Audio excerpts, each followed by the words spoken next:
नाज़रीन ज़रा ये शेर समाअत कीजिए, फिर इस पे बात करते हैं।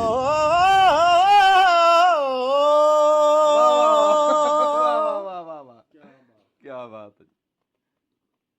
गल मां दी ज़बान चो निकली हाय हाय आहा ते रब नू वेहोणी पै गई। वाह वाह वाह वाह वाह क्या बात है उस्ताद जी, क्या बात। आए रब नू वेहणी पै गई, क्या बात है उस्ताद जी। इस शेर का पहला जो हिस्सा है, गल माँ दी ज़ुबान इच्चों निकली, ये तो ठीक है, इस पर कोई कलाम नहीं है। लेकिन इसका जो अगला हिस्सा है वो कुफर पर मबनी है।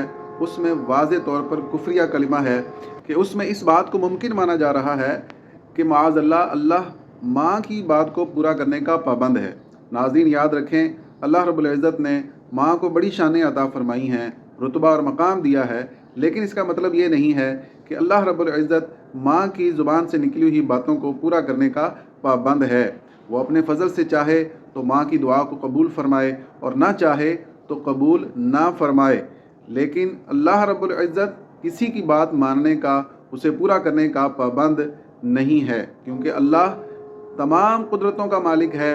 अल्लाह का हुक्म तमाम उमूर पर गालिब है। अल्लाह को तमाम मखलूक पर कुदरत हासिल है, लेकिन अल्लाह पर किसी को कुदरत हासिल नहीं है।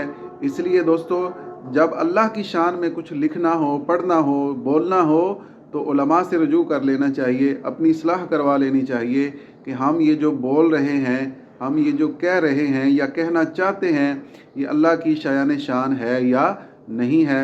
अल्लाह पाक हमारा ईमान सलामत रखे और हमें अपनी इस्लाह की तौफीक अता फरमाए।